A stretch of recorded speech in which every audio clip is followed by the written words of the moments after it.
So one last thing that we need to consider when we're thinking about conversions is that some units have multiple dimensions. And by that, what I mean is a unit has two different units built into it.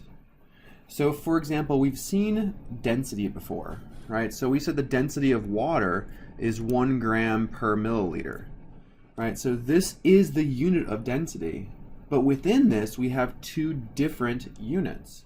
So what happens if I want to convert this to kilograms per microliter? Okay, let's figure out what the density of water is in the unit of kilogram per microliter. Okay, and to do this, we're going to approach it exactly the same as we've seen in the past. We're going to start with our known entity. Our known entity is 1 gram per milliliter.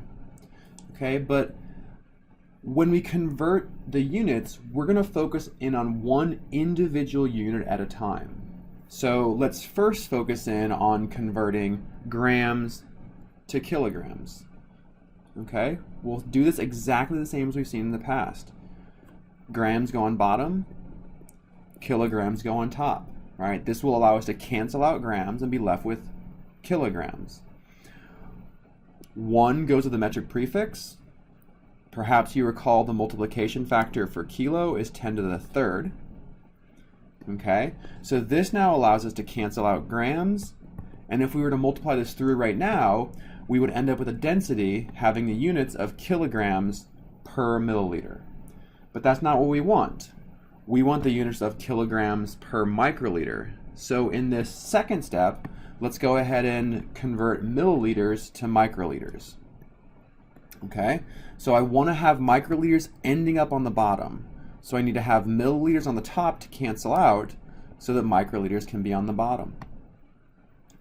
But as you may recall, we don't have a direct way of converting from microliters to milliliters.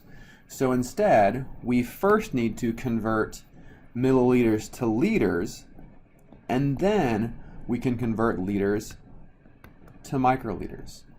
So going through and doing this, we would see milliliters canceling out, liters canceling out, and we'll be left with the unit of kilograms per microliter. Okay, so let's go ahead and put in our numbers. 1 goes to the prefix milli. The multiplication factor is 10 to the minus third. 1 goes to the prefix micro. The multiplication factor is 10 to the minus sixth. So now if we multiply this all the way through, we're going to see, so we have 1 divided by 10 to the third, divided by 10 to the negative third, times 10 to the negative sixth. And this is going to end up giving us 1 times 10 to the minus sixth kilograms per microliter. Okay, so you can convert units that have multiple dimensions. You just need to take your time and do each dimension individually. Let's see another example.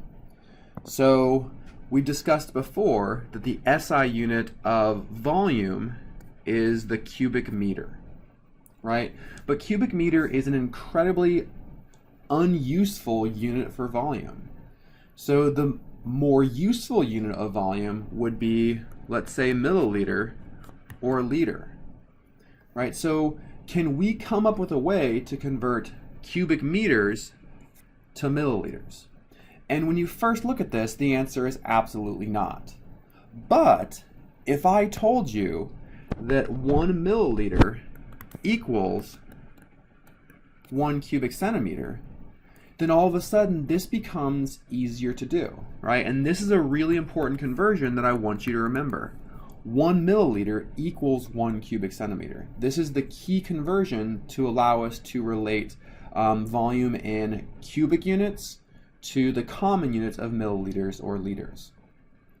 Okay, so what this means is that if we can convert meters cubed to centimeters cubed, then we'll be able to convert this to milliliters. Okay, so this seems straightforward, it seems simple, but there's a catch here. And that catch is that these units are cubed. So meters being converted to centimeters is not the same thing as cubic meters being converted to cubic centimeters. And the reason for that is that 1 cubic meter equals 1 meter times meter times meter. All right, remember when we thought about coming up with the SI unit for volume, we talked about the volume of a cube was the length times the width times the height. That was meter times meter times meter. So this together is cubic meters. Likewise, a cubic centimeter is 1 centimeter times centimeter times centimeter. So this together is cubic centimeter. So what all this means is that to convert meters cubed to centimeters cubed, we need to convert 3 different units here. We need to convert meters to centimeters, we need to convert meters to centimeters again, and finally meters to centimeters a third time. So if we can convert all 3 dimensions, all 3 meter units to centimeters, then that'll give us cubic centimeters. So let's try this. Okay, so I have 1 meter cubed. All right, so this equals 1 meter times meter times meter. And my goal is to convert this to cubic centimeter. So I first want to cancel out meter once to get centimeter. I want to cancel out meters a second time to get centimeters. And then we'll do it a third time to get centimeters. Okay, 1 always goes with the prefix, and the multiplication factor for centi was 10 to the minus 2. Okay, so in this case, we see meters canceling, and meters canceling, and we're left with centimeter times centimeter times centimeter, which is cubic centimeter. So multiplying this through, we see that 1 cubic meter equals, this is going to end up being 10 to the 6th cubic centimeters. And using this conversion factor, we know that 1 cubic centimeter equals 1 milliliter. So this allows us to cancel out cubic centimeters. We're going to be left with the unit of milliliter.